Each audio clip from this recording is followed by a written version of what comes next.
Welcome to the best gambling show on the internet. This is the home of the money pick. Last week I was 5-1 on my bets, and that's why we make it rain on this station. It is the home of the money pick. Let's get to week 6. Hit the like button, subscribe, go to my Patreon page. First game, we got the Tampa Bay Buccaneers at the Philadelphia Eagles. Tampa Bay is -7. I have Tampa Bay to win in the cover. I am flirting with a money pick, but we have to show respect to Thursday night, and we know how tough it is to get victories and win bets in prime time. We've been doing it, but let's not get too verbose with it. But Tampa Bay is heating up on offense. Brady just keeps going over 400 yards.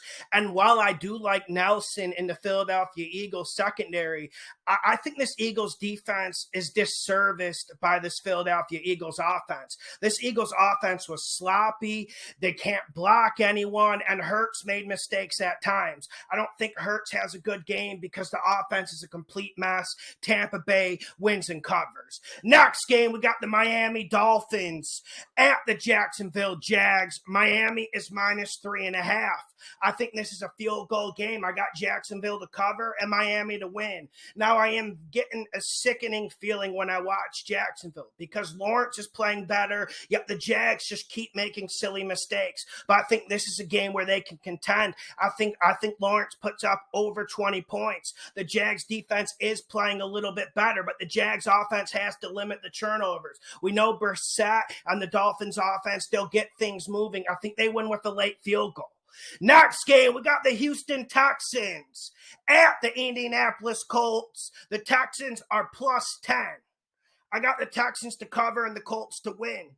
The Colts hit with the +7, and I'm happy about that, but I am not taking many positives from that game from a Colts perspective. Yes, I think they win this game. Yes, I think they run it down the Texans' throat, but this Texans team will fight. This Texans defense is better than people thought. I told you that last week. I think the Texans defense plays decent. Davis Mills just isn't going to do enough against a pretty good Colts defense. Colts win, but I think the Texans just barely sneak in with a cover. Next game, we got the Green Bay Packers at the Chicago Bears. The Bears, Green Bay is -5.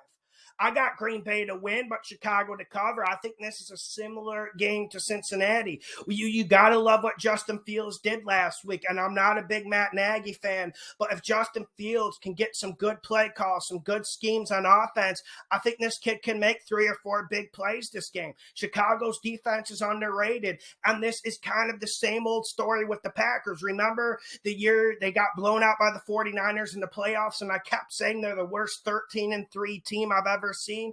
That kind of is what the Packers are. I think they'll win a lot of games this year, but I don't think it translates to much when the games count. Yes, Packers will win, but I love Chicago with this +5. Next game, we got the Kansas City Chiefs at the Washington football team. The Chiefs are -6.5. Money, money, money. Money. Yes, I absolutely love the Chiefs in this game, and betting with the Chiefs is dangerous. They almost burned us when we were riding with them in Philly, but I think the Chiefs get it done this week. Heineke is a turnover machine, and I keep telling people this. I keep trying to display this.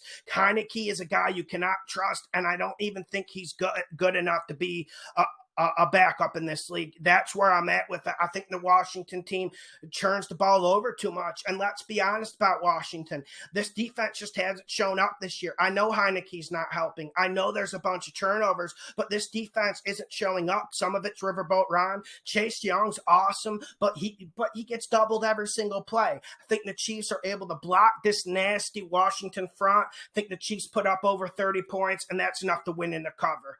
Next game, we got the Minnesota Vikings at the Carolina Panthers. Minnesota's +1. I got Minnesota to win in the cover. Now, this is a game that's going to be extremely close, and it's going to be extremely difficult to prognosticate.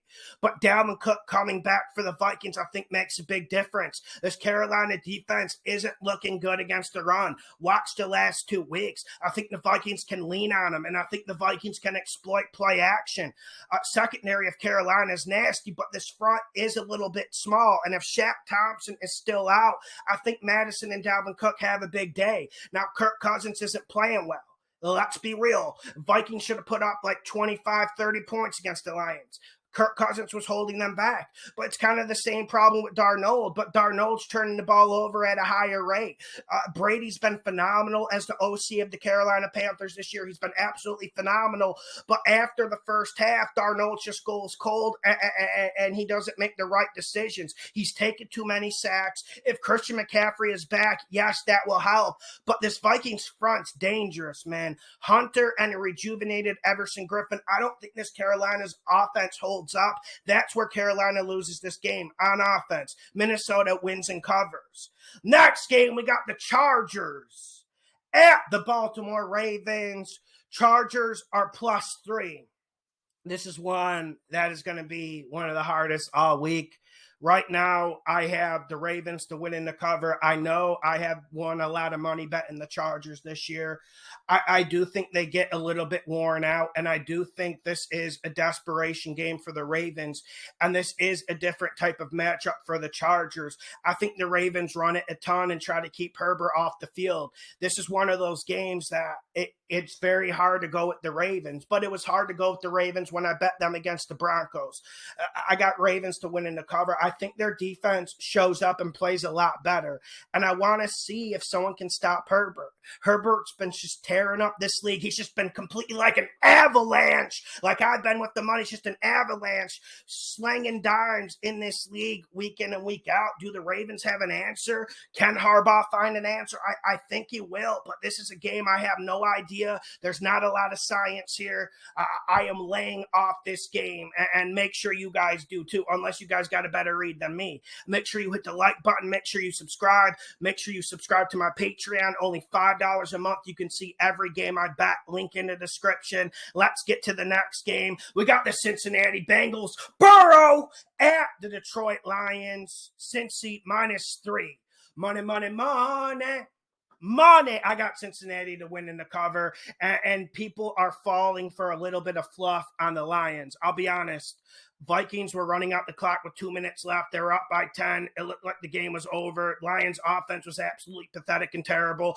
Turn off the game to watch my Saints bet, and then you see the Lions work magic. You see the Vikings damn near collapse. I don't think there's any magic. I don't think Mr. Campbell's rolling in with a little bit of leprechaun magic. I think him and Goff have a problem. The Cincinnati defense is better than they were before, and Cincinnati is going to come in this game with an attitude. They better roll into Ford Field looking for blood. After how they lost last week, after how that kicker cost them the game against Green Bay, Cincinnati better roll in here with purpose, with vigor, and with physicality. I think they will. If Mixon plays, this is a definite money pick. Lions have a really bad defense, but look, listen, they don't get Kirk Cousins this week. They get young King Burrow, and I think Burrow comes in here and whips work. Cincinnati to win in the cover. Lions, let's see how the Lions run the ball. They did look a little bit better at running the ball the last 2 weeks, but I don't think that's something you can bank on since he stuffs it. Next game, we got the Los Angeles Rams at the New York Giants. Mike Glennon. Oh, no, Mike Glennon. Rams -10.5. If Mike Glennon plays, I got the Rams to win in the cover. Yes, they are going across country, West Coast to East Coast. That's never an easy trip. It's always something that's a letdown. And I know with 10.5, it's going to scare you. It scared me as well. But this Giants team is decimated and they're poorly coached. I think the Rams come in here. I think the Rams lay into 30 again. I think the Rams hit over 30 points. How many points can the Giants hit with Mike Glennon? Really, how many? He almost broke my teaser last week with garbage points, but he didn't. But how many points can you expect out of a Mike Glennon offense with Saquon Barkley on the bench? I don't think a whole lot. Rams winning the cover. Dangerous game. That's why it's not a money pick, but Rams really should be covering games like this. Next game, we got the Arizona Cardinals at the Cleveland Browns. Cleveland's -2.5. Money, money, money. No, I'm joking. But I got Cleveland to win the cover. I'm digging this trench. I'm hearing the talk about Arizona. They showed a lot of fortitude to beat the 49ers. That 49ers game was closer than people think. Kyler Murray made 3 or 4 throws in that first half that are about Tom Brady level. I'm not coming on here and lying to you. There were 3 or 4 passes in the first half that were absolutely Tom Brady dimes, 3rd and 15, with Bosa hitting them. That's how good Kyler Murray's been. But I think the Browns run the ball this game. I think Arizona traveling, I don't think they bring the same game on the road. We saw Kyler Murray get banged up last week, and that's one thing I told you would happen. He did get hit a lot. On the Browns, they're a team that likes to hit guys, whether it's with helmets or with hands or just driving them into the turf. That's kind of what the Browns do, man. And the Browns better be pissed off. This defense is too good to be giving up over 40 points. It was a magical day from Herbert. I don't think we get the same magical day out of Kyler Murray. In order for Zona to win this game, Murray needs to be A+. And yes, the kid's magical. The kid's a Novo era Fran targeting. He is that amazing, and he is rejuvenating the position. But with this pass rush, with this Cleveland physicality, with Nick Chubb keeping the ball away from Murray and those great receivers, that's how Cleveland wins the game. It's going to be brutal. It's going to feel like a December, January playoff atmosphere, but that's what you get when you get in the game of the week. I don't think Arizona can stand up against it. Next game, we got the Las Vegas Raiders at the Denver Broncos. Vegas is +3.5. Guys, don't ask me why I live in Brazil now. I'm not going to get too much into this, but all this stuff is fake. I'm not even taking a side, but all of it is just fake melodrama. But listen, I'm going to analyze the football on the field. I think Vegas takes a step back without Chucky. Now, this 3.5 is a bit too much for me. It is a bit too much for me. I got Vegas to cover and Denver to win, but you really feel like Denver should be able to win this game. I want to see the emotional state of the Raiders. I haven't really looked too much into that because we just got the news last night during the game. But I'm curious to see what the Raiders do. Raiders should be able to cover this 3.5. And normally I would be siding with them to win this game in the upset. But there's too much turbulence, too much drama for me. Too much disappointment for me. Listen, this is a really bad time for all of this to happen to the Raiders, and I feel bad for the fans because a lot of subscribers are fans, and a lot of us don't like the Raiders all that much, but we do know you guys, and we don't want to see your teams just get completely just shrapneled for no reason. Denver to win, Vegas to cover. Next game, we got the Dallas Cowboys at the New England Patriots. Dallas is -3.5. Money, money, money. Money. It's a good old time to bet against the Patriots. That's what we got to do. And I worked this strategy last year. Made money, working it again this year already, making money. And some of you even thought, Lawson, you're crazy for having the Texans on the teaser. No, I wasn't, because this Patriots team is overrated. I'm hearing people talk about Matt Jones like he's already a top 10 quarterback. Matt Jones ain't even better than Trevor Lawrence. Now, Matt Jones is doing some things, but I'm not really liking some of the things I'm seeing out of the Patriots offense. The receiving core is still a little bit fugazi.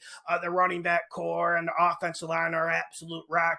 This Patriots offensive line is a rock.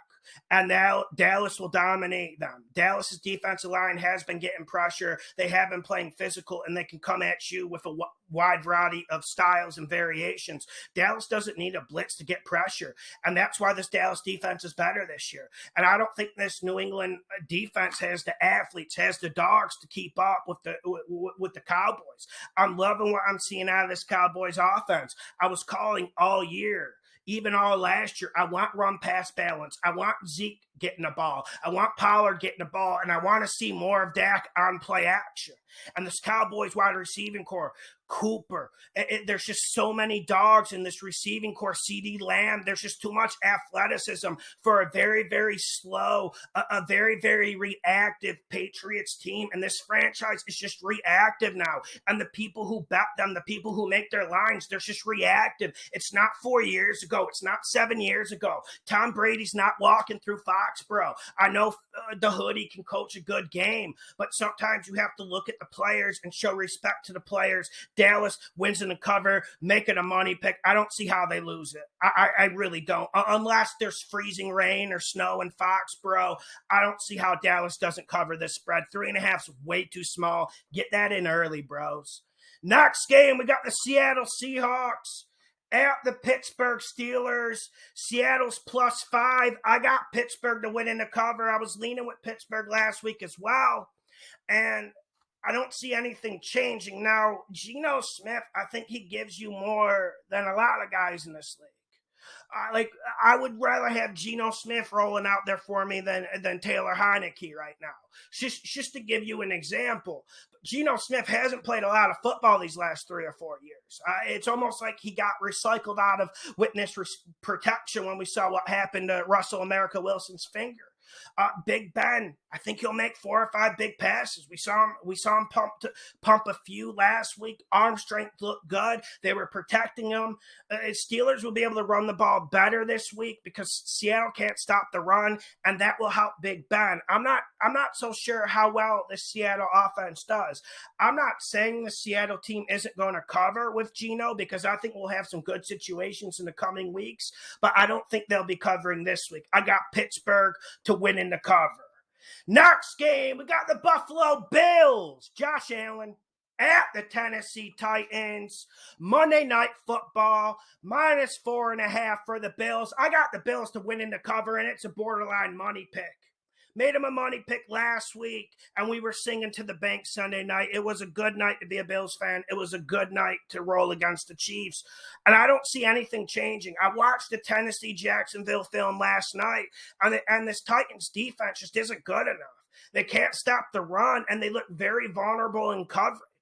And that's something you don't want when Josh Allen is rolling in your stadium. When you see the 6'6" beast roll into your stadium, you better be able to tackle, and you better be able to stop the deep ball. Josh Allen hits 2 or 3 deep.